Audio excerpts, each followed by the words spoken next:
What's up, everybody? Welcome to the second ever edition of the walkthrough. Uh, I'm Jamie with the lightning round. My special guest here is Jason Aponte. He's with Niners Nation, works with our old friend Kyle Posey. And Jason's here to talk about the 49ers with us. So, you guys kind of know the routine. We're going to chat a little bit about the 49ers. We're going to talk about their camp, position battles, some schematic questions, maybe some UDFAs, some surprise cuts, things like that, and just kind of get to know the 49ers a little bit heading into the final preseason matchup. You ready, Jason? Absolutely, Jamie. Thank you for having me, man. You're very welcome. Thanks for being on. So let's go ahead and just talk a little bit about camp. How's the 49ers camp been going? What, if any, surprises have you seen in terms of guys, kind of playing above what was expected of them or below what was expected of them? How have things been going? Well, this camp particularly feels a little bit different because Kyle Shanahan's kind of run a tight ship in which it's physicality over everything, right? And I think he's seen a little bit of that come to fruition during the season with a lot of injuries. Obviously, the number one thing that you're missing is that Nick Bosa is not there, which Kyle Shanahan spoke today and said he kind of felt that it's going the way that he expects it. I'm not certain that I believe that, but leave it to Kyle Shanahan to kind of downplay what's going on as well too. I also believe that Nick Bosa will return, but in terms of kind of Kyle evolving a little bit, it's more about one getting Brock Purdy back into shape and getting him back in the routine as he returns from the UCL injury. But also, I think that the camp kind of felt a little bit lighter. I think when you look at the culture and you look at the way the 49ers are viewed, they're viewed as a team that's very physical. They're viewed as a team that will try to punish you, but you don't have to kill each other during training camp anymore. And I think Kyle Shanahan is starting to learn that. So as of right now, the 49ers have very minimal injuries. But in the same breath and same regard, you do want to get guys ramped up. So I feel like this training camp, as opposed to others under Kyle Shanahan, feels a little bit lighter. And a lot of guys are taking time off. Christian McCaffrey's not practicing as much. George Kittle hasn't been there. You really haven't seen too much of those guys in preseason aside from this one game, and they probably will play in the dress rehearsal on Friday against the Chargers. But I think you're just trying to see a team that feels like they know what they're doing. They have their pretty much out of their 22 positions, 19 of them completely solidified. Like they know who they are. And they're really just looking to get back to where they were last year with minimal injuries to start the season. So you kind of mentioned two of the bigger storylines for training camp. You mentioned Nick Bosa, obviously the linchpin of that defense. He kind of makes it, not kind of, he makes everything go right on defense. And you mentioned Brock Purdy. So why don't you give us a little insight in terms of Bosa, where they're at with contract extensions, what they're expecting from him in terms of a return, and how Purdy's first full season as the starting quarter or off season as a starting quarterback has gone so far. Yeah, as far as Nick Bosa, it sounds like he wants to be the highest paid defender in the league. And I think anybody who's monitored the league understands that whenever you're up for any sort of contract and you're at the top of your game, you get it. And then the next person will break that record, right? Like it's every single time that someone signs, someone else will come right behind it. But Nick Bosa's kind of earned the right, especially with this little clause because of his fifth-year option. He doesn't get fined in any way because it's still his rookie contract. He won't get fined from being away from the team. Today, social media was ablaze with the fact that Nick Bosa was in New York, where his agent is actually located. So, was he there to talk numbers and everything as well too? I think again, whatever you're hearing about the contract situation, whether they're millions of dollars apart, I think it really just boils down to the way the 49ers structure their contracts. Many times they want to backload the contracts so they can get away from paying big money up front and being able to still hold on to certain players as well too. They've done it numerous times with many players. George Kittle, the contract tolls later on. And Nick Bosa is going to get what he deserves. I still truly, in my heart of hearts, and when I speak to people who are in the know and know a little bit more than I do, that they will get it done. But Nick Bosa deserves to sit around and get whatever it is that he wants because of his play. And to be fair, he's never played in any preseason game since he's been a 49er. So why would that change now? But I do think that they will eventually get it done. Now, how close to week one? What happens in week one? Is he ramped up, ready to go? Those are the questions that you need to ask. But if you're having a worry meter, right now it might be at a 4, as to where it was 0 the entire time when it comes to me believing that Nick Bosa was going to be a 49er, and he will be for a long time. As far as Brock Purdy goes, I think the team has been telling you exactly how they feel about him. Look, regardless of what they've invested in Trey Lance, regardless of them taking a reclamation project on Sam Darnold, it's always going to be Brock Purdy based on the way that you saw him perform at the end of the year, for better or worse. Will that continue? Not sure. Last week, or better yet, it was actually on Saturday. He looked like the guy, and that offense looked like the team that you saw towards the end of the year. So, for better or worse, right now, he seems to be fine. He can practice. He has no limitations. He looks like the guy who is operating the offense at a high level. He'll have all those weapons. They're all healthy. It looks like Deebo Samuel is back to his 2021 shape, which is great for this team as well. So Brock's the guy. The question surrounding the 49ers, and I think more from 49er fans on Twitter or X or whatever it is that you want to call it, Jamie. I'm a little confused when it comes to that. I'm lost too. Yeah, I don't know. But it's really more about, well, Brock Purdy has a small sample size of 8 games. Trey Lance has only played 4 or 5 games. Do you not go back to the young man that was the starter before he broke his ankle? But I think when you listen to Kyle Shanahan and John Lynch, what Brock Purdy put on tape was too hard to ignore. It's too hard to go away from, especially when the 49ers were putting up points in a way that they haven't since Steve Young was quarterback. And, again, we're going to find out how this plays out. A lot of guys come in and they play very well. And we all know Kyle Shanahan's offense is going to have guys running wide open. But Brock Purdy seems to be quarterback one and has been for a long time. So, I mean, a lot of people are excited to see this offense, to see it get back to where it was at the end of the year before the playoffs started. Because in the playoffs, obviously, there's better defenses and they're going to key in and you have better defensive coordinators and the talent gets a little bit higher. But there's still a little bit of a bad taste in the 49ers' mouths about the way the NFC Championship went down with the quarterback injuries as well, too. So they feel like there's a little bit of unfinished business when it comes to this team. All right. Well, let's talk a little bit about scheme. I know, obviously, Trey Lance and Brock Purdy are very different quarterbacks in terms of their skill sets, what they do well, things they struggle with. So what kind of changes do you think Kyle Shanahan will implement in the 49ers offensive scheme to better suit Brock Purdy now that they kind of know what they're dealing with and they've got him entrenched as that starting quarterback going into the season? And on the flip side, what kind of things do you think defenses will be looking to do to attack Brock Purdy? Yeah, I think, again, with Kyle Shanahan, he showed you a little bit with the first drive against the Denver Broncos, a lot of the play action misdirection in which, you have Deebo Samuel running across the formation while you're showing play action to one side, and you come back and you get the ball in your hands of your playmakers and make them make plays, right? Like, Brock Purdy is the one who keeps this offense on schedule. Downfield may not be the thing that is his strong suit, even though you saw him attack downfield more than any quarterback has, whether that be Jimmy Garoppolo, but not only attack, execute. So with Kyle Shanahan, everything is about mismatches. How do I get some of my best weapons against your mismatches, right? Can I get Deebo Samuel in the slot against one of your linebackers? Can I get Brandon Ayuk coming across the formation and cause some mismatches in terms of communication? Or do I see something that you're doing with zones where I can come across and I can bring in a big over route on the top with Kittle? And obviously the crux of all of this is just running the football and using play action to suck linebackers up and then just go the other way and then just throw it behind their heads. When it comes to what defenses would do, I think you kind of saw a little bit of it with the Dallas Cowboys, in which they have a lurk or a robber over the top. Again, you show too high, but you switch at the last second to a single high, and you have a guy who's ready to take away those crossing routes. So you make Brock Purdy try to beat you outside the numbers. I think that would be probably the best way to do it at this point, because of the way that, Deebo Samuel, who, while we love him, is a guy who isn't exactly a refined route runner. He's a football player. Just give him the ball and let him get out of people, get through people. But the lurk or robber thing is, I think, something that's going to be a little bit more prevalent when you see what goes on. And if you're able to generate pressure up front while taking away those crossing routes, because Purdy has to kind of see it, I think that's what you'll see a little bit. I think Dan Quinn was very successful with the lurk robber concept and what he was running a little bit more against Purdy. And you kind of saw, obviously, they have Micah Parsons up front and they have, a bunch of dogs up front that can get after the quarterback. But I do think it's the idea of disguising. The whole concept is about two outside corners who are playing you outside so they can get you to run inside, using the boundary as another corner, basically getting you to run inside, but getting you to try and not see the lurker, whether it be the strong safety or free safety, who's going to be up top, trying to take away those crossing routes. So it's going to be interesting to see how Purdy adjusts when they try to go to those things.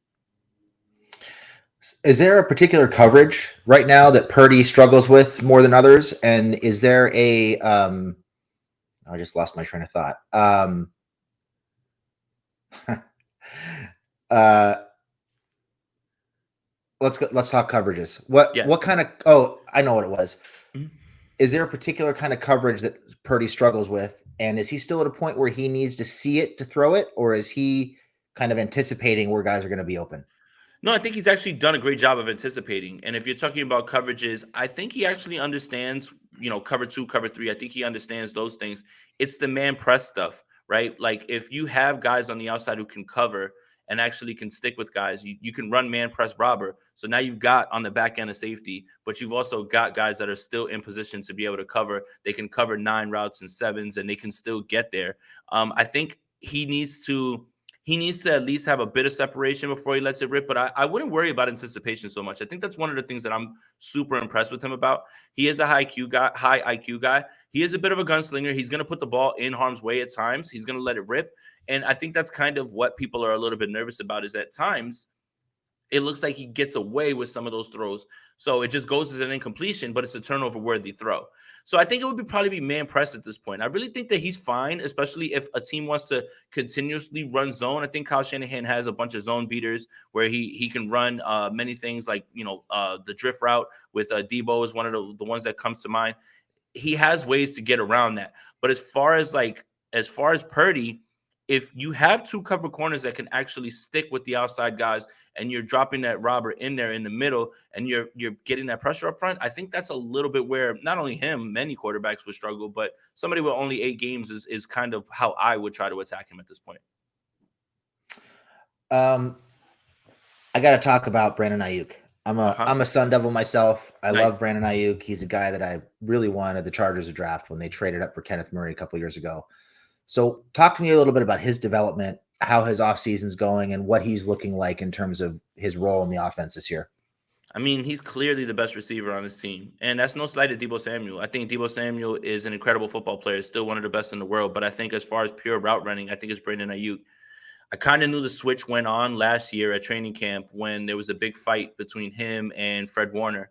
And it almost felt like Brandon Ayuk was staking his claim as I'm a leader on this team. You will not bully us. And it turned into his best season. I mean, the young man constantly, these last two training camps, constantly beats whoever's in front of him. He's getting savvier and savvier with his routes. He finds himself open all the time. And on that first drive against the Denver Broncos, he just running like a quick little slant and he's by himself and the ball's there.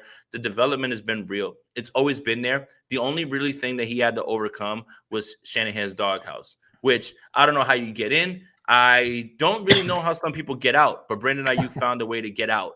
And it really, the crux of it was Kyle Shanahan was trying to show him how to practice like a professional and run as fast as he can, and also the run blocking thing, like no block, no rock. And that's exactly how it is. But as of right now, Brandon Ayuk this season has a chance to stake a claim as a top 10 wide receiver because last year was his career highs, but I feel like there's still meat on the bone right there for him. And I think that he still has a little bit more to grow. It's like you're watching the development, but he still hasn't hit his ceiling. And, on top of that contract year, he wants to get paid, whether it's with the 49ers or not. Always bet on a young man who has a contract year and has been ascending. It's been a joy to watch Brandon Ayuk develop, and whether he's a 49er or not, I'm going to root for him wherever he goes because he's just incredible at what he does. Talk to me a little bit about the defense. I know you guys lost Robert Saleh a couple years ago. How has the defense evolved, and how do you think opposing offenses will be looking to attack the defense this year? Yeah, I think there is going to be a bit of a I don't want to say drop off, but there's definitely a change, right? Like D'Amico Ryans moves on and he goes to Houston. He was notorious for his second half adjustments, and he's been great at that, being able to game plan specifically to personnel. Like running out a rookie cornerback against the Cincinnati Bengals. Okay, we're not going to put him in any spots where Jamar Chase can get him one-on-one. We're either going to run cover three or we're going to shade a safety to his side. And we're still not going to lose any sort of integrity and be able to cover everywhere. I think Steve Wilkes is here now. He's a bit of a defensive, a secondary guy. I think that's really where his bread and butter is. I think what you're going to see a little bit more is a lot more aggressive blitzing from those guys with Talanoa Hufanga. They drafted Jair Brown out of Penn State. That's somebody who they want to play just like Hufanga. Gibson's obviously there. Tashawn Gibson had a great season. He's really just somebody who is, I don't want to say a placeholder because that feels disrespectful, but it feels like he's a veteran right there who can play on the back end, is savvy, and can make plays on the ball. But I think what you're going to see a little bit more from Steve Wilks is you're going to see more pressure being sent. D'Amico never really blitzed as much because you've got all those guys up front. You've got Javon Hargrave now, who is probably the number one free agent out there on either side of the ball, and the 49ers shocked the NFL world by signing him as soon as they could. But I do think that you're going to see a little bit more. Now, whether that's blitzing Greenlaw or Warner or Hufanga, or even playing a 3-safety look with Brown, Gibson, and Hufanga, you're going to see a lot more aggression from Steve Wilks, I believe, in my opinion, on top of the fact that if you wanted to just rush forward with, Drake Jackson, Bosa, Hargrave, and Armstead, you probably would get home. But I do think you're going to see a little bit more of a change in terms of aggression on blitzes. Where's the weakness? The first two levels of that defense are ridiculous. How would you attack that defense if you're an offensive coordinator? I think it's got to be in the secondary. I wouldn't say that it's necessarily Mooney Ward, but I think the other three spots, you're actually looking at guys who kind of bite a little bit on double moves. And now the 49ers are kind of playing shuffle with Diamador Lenoir on the outside. Will he play inside? Will Embry Thomas play outside? And, Talanoa Hufanga was an all-pro, but he was susceptible to either being sucked in by play action or double moves, and you can take your shots on them. It's actually the secondary. If you get a shot, if you get a second, you get a wide receiver like a Devontae Adams or somebody who's really quick and they bite on one of those routes. That's the reason. That's the give and take of turning the ball over. The give and take is you can turn the ball over because you're jumping routes and you're anticipating. But what happens when they're running sluggos and you go and you try to jump that route and now he's behind you? It's too late now. And now you're giving up big plays. I think you saw a little bit more explosive plays towards the end of the season when there was more tape on the fact that, okay, we can bait Hufanga into jumping up because he's trying to come up on the ball, or we can get Diamador Lenoir one-on-one with a guy and we can make a move, or, we can get somebody from the slot on someone else. As good as Fred Warner is, former safety, same with Dre Greenlaw, those guys do a great job, and there's plenty of instances where Fred Warner will take, a number one wide receiver in the slot and carry him 30 yards up the field, which is incredible for any linebacker. But I've got to say it's the secondary. I think if you're going to attack, you have to attack whoever's the opposite corner of Charvarius Ward, and you have to try to, take your shots and bait Talanoa Hufanga into trying to jump up and be a ball hawk and using that knowledge against him that he wants to make plays. So if you're going to be aggressive, you also have to be able to make sure that you're sure-footed, and I think that's where you can attack them. So you're talking double moves, throw the ball down the field, 5 to 7 step drops, which is a challenge in and of itself with that front seven. So Good luck with that. I mean, there's not really many weaknesses, but again, you have to really think about it. Like you said, the first two levels, there's not really too much that you can do, right? You're not going to attack Warner. You're not going to attack Greenlaw. And it really just boils down to where else can you go? And it's not that the secondary is a weakness, but I am not going to play around with those front four, front 5, 6 guys. After that, it's got to be where you got to attack is on the back end. So what are you watching this week in the final preseason game? You mentioned 19 of the 22 spots are pretty much taken care of. So which 2 spots are you watching the closest this week? I mean, it's a little bit overblown because of the way the offenses are in the league are going, but base defense, I want to see who's this third linebacker that's going to start there. Again, obviously you're not going to be in base a ton with the way that offenses are spread out. You're obviously going to need a nickel on the field. Then nickel's a whole thing in itself. The 49ers went out there and they signed Isaiah Oliver. Steve Wilks called him the number 1 available nickel cornerback. He has not looked good thus far. And again, that's preseason, right? Diamador Lenoir, who was somebody who came into his own at the end of last season on the outside, was probably the best slot corner guy for the 49ers. But then Emmanuel Mosley goes down. He's got to go outside. Embry Thomas was somebody who was a 3rd-round pick, kind of felt like he was left, I don't want to say for dead, but nobody really thought that he was going to make this roster. Shows up a little bit in the Raiders game, and now you start to have this idea of, okay, well, maybe Diamador Lenoir kicks inside. Maybe you have Embry Thomas outside. Really, the spots that you're looking at are linebacker 2, linebacker 3. You're looking at the nickel corner and the outside corner, which, is one and the same because it could be an instance of Diamador Lenoir starts outside. Anytime they're in nickel, he kicks inside and Embry Thomas maybe comes on the field so he can be the other boundary corner. And then right tackle. I mean, right tackle is Mike McGlinchey leaves for Denver, and now you're depending on Colton McKivitz. So can Colton McKivitz give you that baseline that Mike McGlinchey did? I understand that a lot of 49er fans don't believe that Mike McGlinchey lived up to his number 9 overall pick status, but you'd be hard pressed to find right tackles that have been able to produce at least at the baseline that he has. And if you need more proof that offensive line is a premium position, especially tackle, Mike McGlinchey got the bag from Denver because they needed to fill that spot. So I think it's just right tackle at this point. Everything else is solidified.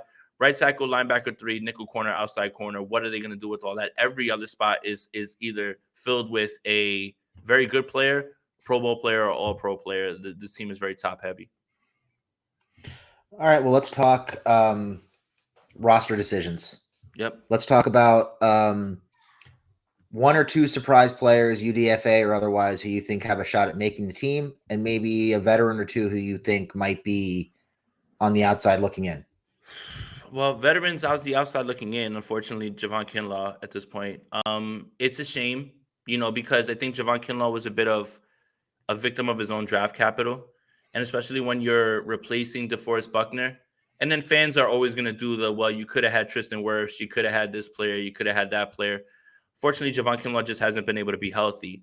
Coming into this training camp, the expectations have kind of, skewed away from, hey, number 9 overall pick to just, hey, he needs to be a defensive line rotation guy. And now watching him, unfortunately, as big as he is, he looks like something out of a Greek mythology book, is now just turned into a guy getting blasted off the ball.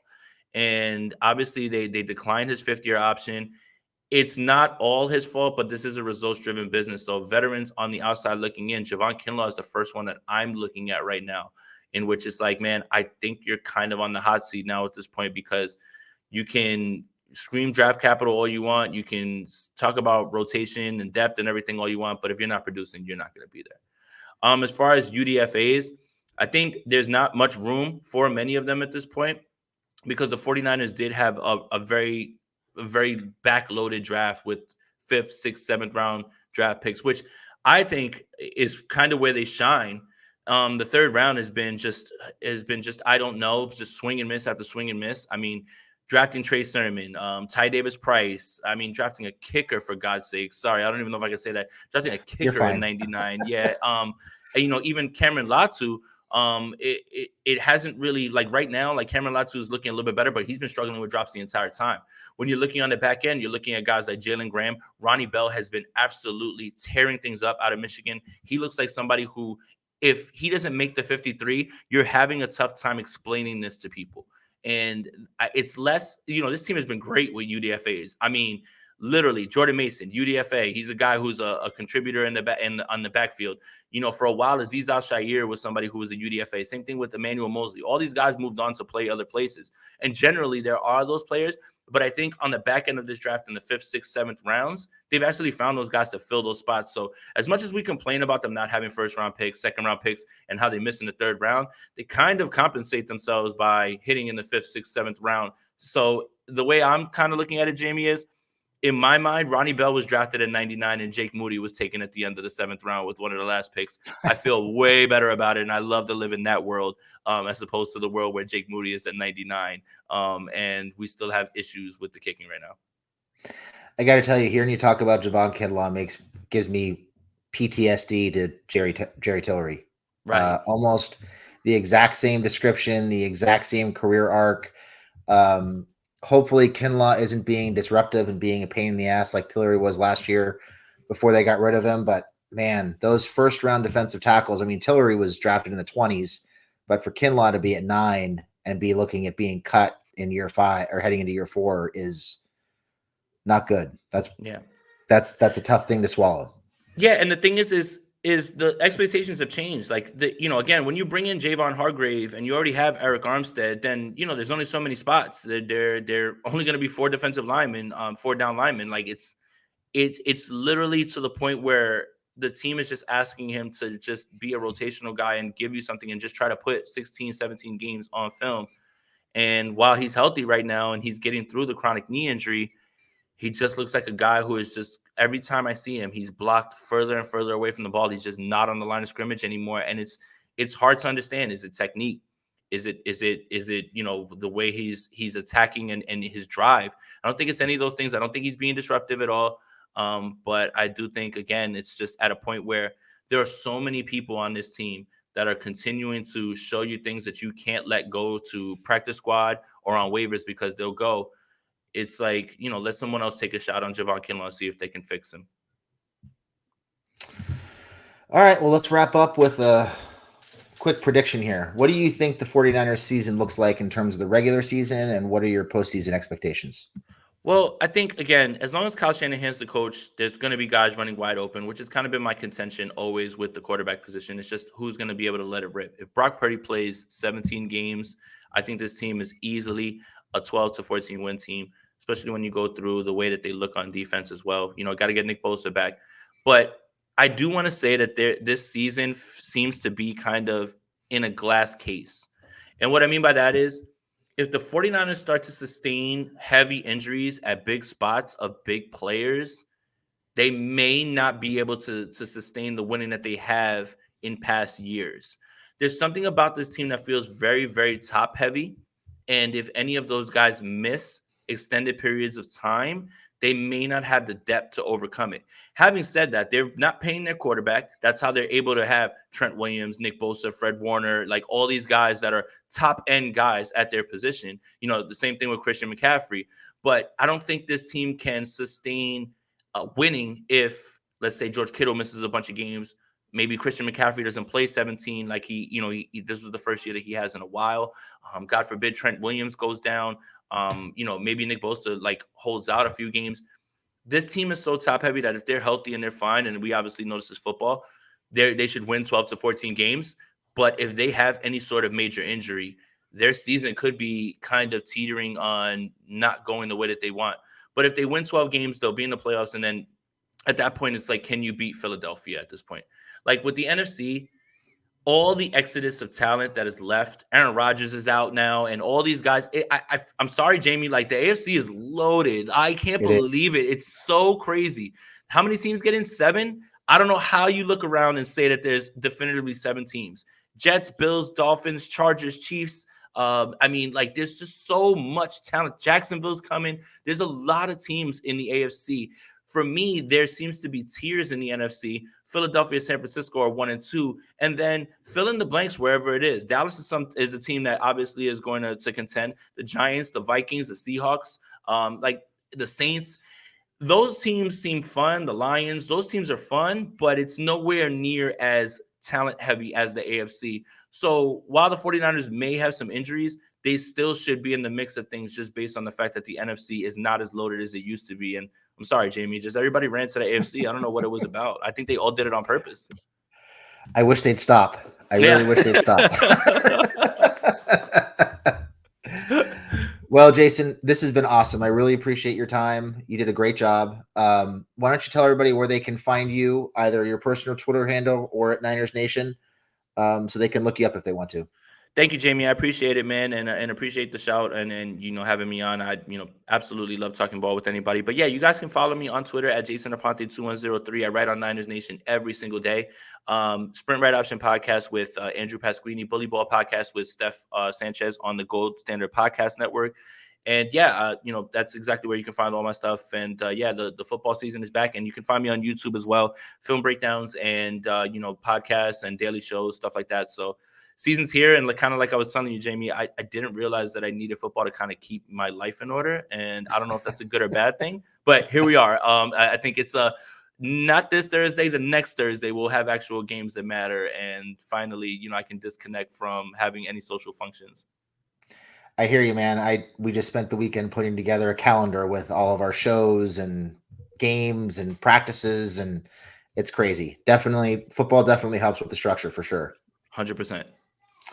All right. Well, Jason, thank you very much. Thank you all for tuning in. I hope you enjoyed the second episode of the walkthrough, and I hope you enjoyed Jason, and we will see you next week. Thank you, everybody.